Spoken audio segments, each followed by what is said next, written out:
Millennials love experiences. We might not spend on a big dance conscious towards the Muslim millennials. The nation itself.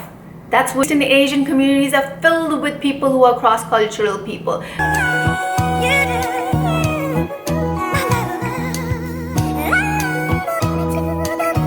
Hello there. Coming at you with a new video, and this time it's about something different. It's not a review, it's not a haul, it's not a vlog. I want to talk about my personality, who I am, what I identify myself as, and a lack of something.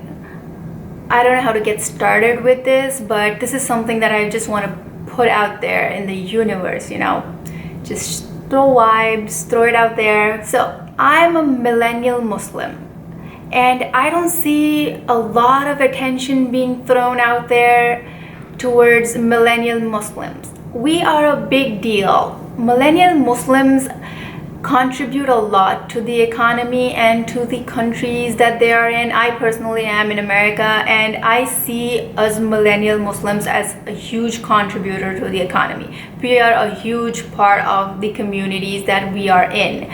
There was an article about 1.7 billion Muslim market in the world, and it's untapped. Why? That bothers me. Why is this global market filled with 1.7 million Muslims who are worth trillions of dollars untapped?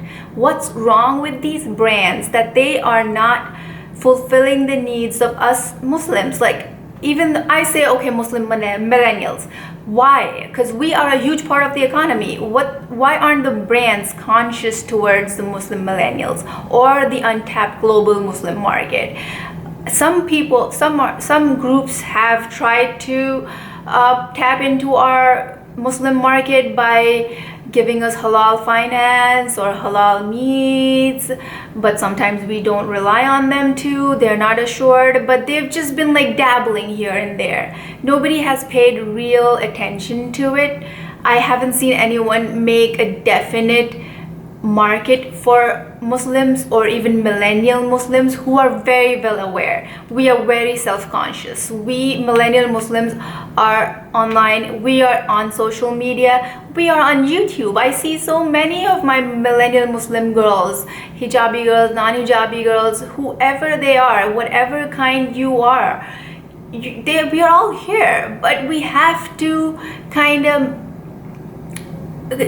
we have to compromise with brands. Brands don't consciously cater to our needs specifically. Some of us are completely covered, some of us are not completely covered, some of us like to be modestly dressed, not totally modestly dressed. That's a whole market in itself. That's a whole niche in itself. But no one wants to be a part of it. No one wants to take advantage of it. I've seen H&M, I've seen Zara, I've seen certain brands, DKNY, have collections for Ramadan. I've seen that in Dubai. Dubai is a good place where I've seen certain fashion collections and certain makeup brands come out with halal friendly products, and they were readily available. That if that's a market that's taking advantage of the 1.7 billion Muslims who are worth trillions of dollars. I'm going to keep repeating that. That's worth trillions of dollars. Why is Dubai so successful? Because they're making use of their global market, of the people who are going to spend, of people who are so fashion conscious, who are consciously on social media 24/7. We are the ones who are consumers. We are a part of the market. We might be 20%, not 40%, but that 25% is going to matter to a brand. Why aren't brands catering to us millennial Muslims? Why aren't brands catering to the Asian community? Why is something not done for the South Asian or the Middle East specifically? If it's Asian, we are just clubbed into one big category and thrown in with other people. Like, I'm talking about makeup now. Like, if it's about makeup, the skin tone is going to just be for Asian skin tone, white people, black people. That's the only two categories. But we have a different skin tone than all of us Asians are different. We have different skins, we have different skin tones. Why do I have to go on a hunt and mix two different foundations. That's such a great opportunity for a brand. Why aren't brands socially conscious about that? And we are the women who are so conscious about it. Us Asian women love beauty. We want to talk about beauty and fashion.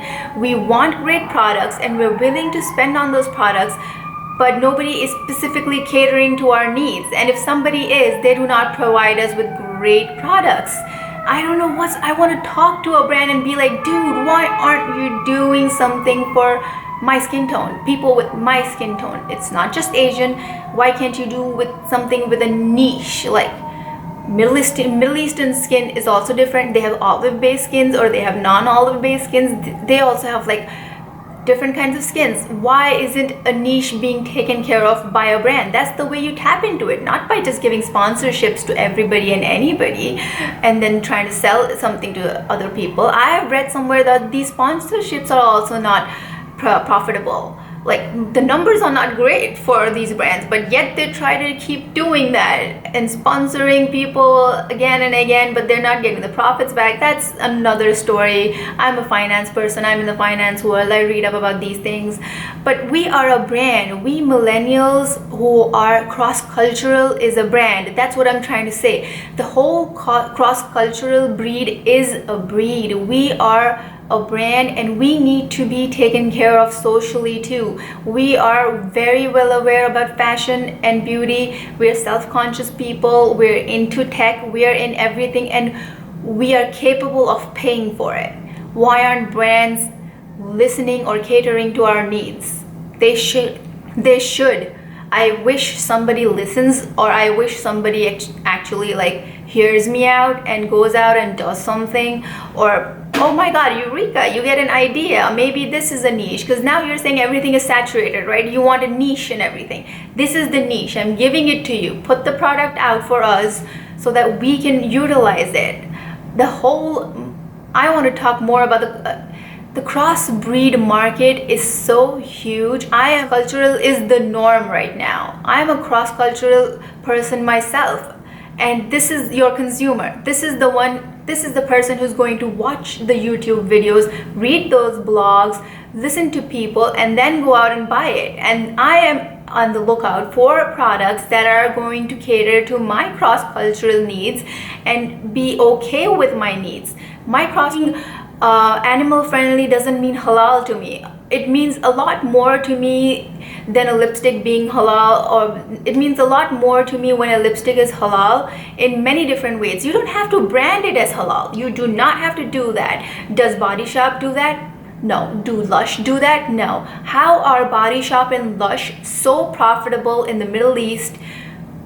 You need to go and do a whole survey on it. Some brands out there in Sephora, some brands who are trying to push themselves out in the Middle East market or the Asian market, go look at why Lush and the Body Shop are so profitable in the Middle East and Asia. Because they are natural products. They are not filled with anything that we would categorize as not halal. We categorize things as not halal when they have some additives in it that are impure. That's the only fact. That makes it the most vegan friendly, animal cruelty friendly, everything friendly possible you can think of. And that's what Lush and Body Shop do. That's why they're so popular among Middle Eastern people and the Asian communities. Middle Eastern and Asian communities are filled with people who are cross-cultural people. Go to Dubai, check it out. We are filled with cross-cultural people. It's not just Arabs living there. It's Asians, Indians, Pakistanis, Afghanis, Bengalis, so many Russians, Americans, British people, Australians, there's South African people. There's so many people with different nationalities living in these Middle Eastern and Asian areas, and they are all cross-cultural people. And that's why you can see what their needs are. And they are being met where? Oh my god, where? In Middle Eastern areas, because they know how to tap into the market and get that money, because they're providing what the consumer needs. Countries have become cross-cultural. Boundaries are not set. This is an age of the internet. There are no boundaries now. There is nothing that can stop us from knowing someone else's culture or figuring out what someone else is about or imbibing that in oneself. I myself can imbibe a bunch of different things from different cultures and be one person. I have some of Dubai in me. I have some of India, Hyderabad in me. I have some of America, Chicago in me. There's so many different cultures that I have imbibed myself. I am a huge opportunity for a brand to sell something to me in a niche. Why is that niche untapped? There are people who are coming out of Harvard and other business schools, but they can't figure out this niche. There is a niche about cross-cultural people who might need something. Muslim millennials, let's talk about that. Muslim millennials are everywhere. We have come up with our own halal-friendly travel guides, halal-friendly apps. There are so many different startups. We are becoming our own CEOs. We are trying to do something to satisfy our own needs, but these big brands that are up on top are losing out. Create companies that are going to provide us with our own products and fulfill our own needs. That's good, but you're losing out. Like if I go into Sephora right now, there's so few choices, for me to buy from and be halal conscious. I'm not saying I'm halal conscious about my makeup. I don't buy it but that is a niche. But people search for it. I love Lush and Body Shop because it is cruelty free and it does not have any additives in it. I am halal friendly when I go and look into a lipstick and I see the ingredients as not being halal friendly. I do that. I'm sure a lot of cross-cultural people do that too. I might not be covered, I might not wear the hijab, but I am a modest person. I have my modesty too. I have my own standards too. That's a niche too. Why do H&M, Zara and DKNY just have a Ramadan collection? I want to know that. And only in the Middle East. I haven't seen that Ramadan collection here in Chicago. I live in Chicago and I have not seen it. Last year H&M did a whole big thing with a covered hijabi model. I did not see those clothes in the H&M here. I did see them in Dubai. Dubai does a great job at it. It's all being marketed over there. Okay, fine, good for you, H&M. You're doing the proper thing. But you have a great market here too. We are a market living and breathing in Canada, in America, in the UK. You can see us. We have our presence. We have our presence on social media. Go on Instagram, go on Twitter. You'll find so many of us who are active, who are out there. They're big names like us. People who are like me. People who are cross-cultural, people who are hijabis, non-hijabis, modest or even non-modest Muslims. But we are there because we identify, imbibe what we want to and we follow what we want to. We are a whole new breed in ourselves. We are a whole new breed in ourselves. We have evolved. Everything evolves. People evolve as years go by. The economy and the community has evolved. It's no longer one big pot. It's a big melting pot. Everyone says that, oh, we are global, we're a global economy now. You forget, becoming a global economy also gives you a niche of a cross-cultural economy. We are so cross-cultural, you can get into that niche and provide us with products that we need and we might consume and we are looking out for, because we are very aware of our surroundings. We are very aware. We're always Googling and looking out for stuff that's going to fulfill our needs. We are people who like experiences. Us millennials love experiences. We might not spend on a big house and a picket fence or something like that, but we would spend for experiences. Brands need to know that. They need to figure that out. No longer are old school techniques going to work, old school advertising, old school selling, old school business to business. That's not going to work anymore. We want experiences and you need to sell to the millennials, because we are the ones who are your consumers right now. We are the grown-ups right now. We are the 30, 20 something people who are buying right now. To sell to them, sell to us. People talk about baby movers, right? Kind of baby boomer situation here. The cross-cultural breed, generation M, millennial, whatever you want to call it. but that's what we are. People need to wake up and pay attention to this, and whatever you're doing, change it up. Realize that being global doesn't mean just a big fat melting pot. You can't just divide us into continental names like Asia and Middle East and America. We are much more than that. You want to go to a niche, go below that. We are cross-cultural, so that means we might need things that meld all those cultures together. We are on the lookout for things that cater to our needs specifically. We are not just going to go and buy something just because of the brand hype.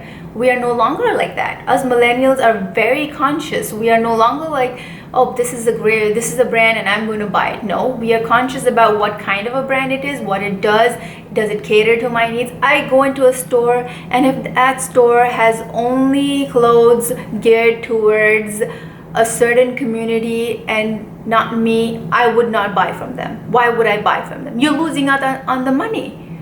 I wear modestly. I went looking for a maxi dress that was full sleeved and elegant and flowy and had amazing quality, and I couldn't find that. That's a niche. What's wrong with people that they don't want every maxi dress is a spaghetti? I know that's going to sell. That's going to sell for sure. But if you want to get into a niche and tap into the I speak to out there wants a full sleeve maxi dress. If you put a full sleeve maxi dress in your window, I guarantee you a bunch of us are going to come and sell you out of it. That's a niche in itself. That's what you need to cater to. That's what people need and want, and you are missing out on that. You're just putting things out there and hoping that someone walks by and buys it, being sure that someone is going to walk in and buy this product for sure. That's the only way of assuring profit. You cannot assure profit unless someone buys it and does not return it. Someone will buy it and not return it if you provide them with the quality and the assurance of getting what they want. I don't want to wear things like these spaghetti straps and stuff like that and have to go and like hunt for a shirt underneath or something like that. No, I want a full sleeved one. I want a sleeved one. I want something that's covering, that's modest, that's not see-through. That's so hard to find. Why can't you come out with a capsule collection? Like, why can't Zara do a capsule collection in big cities? Okay, don't do it in every damn city. Do it in big cities. Because that's where us cross-cultural breeds are. That's where we are going to come and buy and sell you out of it for sure. Because if you sell it to us, we are going to buy it. Anyways, that was my rant. That's me being all millennial at you people. Yeah, I take that very seriously because I feel like there was a lot of talk about baby boomers, but there isn't a lot of talk about us millennials who are willing to spend that money for that experience, but we are being fed a lot of bullshit. I'm gonna say that. You can beep that out if you want, but we are being fed a lot of bullshit in form of these adverts and sponsorships. Like, I can't go and read a blog now or watch a video without having an ad in it. I'm not sure about who's trying to sell me something, who's not trying to sell me something. I'm not going to buy it. Obviously, I have to go do my own research now. I try to go and look at something that I want. I will ship it in from a different country, but I will not go and just buy something just because you paid somebody to talk about it or you paid somebody to write about it. No. Like, blogs have become boring to me now. I thought millennials were all about being their own boss and being about experiences. They were blogging. Okay, you blog. Okay, you blog about certain things, but not every post of yours can be about sponsorships. That's my problem with it. There are so many blogs that I used to read, and then they have turned into post after post after blog about something that they were sponsored about. It just goes helter skelter, and I'm not okay with it. I want people to give us experiences. I want brands to give us experiences. I want brands to pay attention to the customer and not just try to sell by throwing various advertisements through various people onto us. Anyways, that's about it. That's who I am as a person. I'm going to have rants like these a lot, maybe on my channel, because I love talking, and I love talking about such serious things. I'm into finance, I'm into sciences, and I take this shit seriously, I guess. So you're gonna get more rants out of me like this. If anybody is listening out there, you brands, you need to catch up. Catch up, people. That's why the Middle East is China is far ahead of you. Catch up. This is it for now.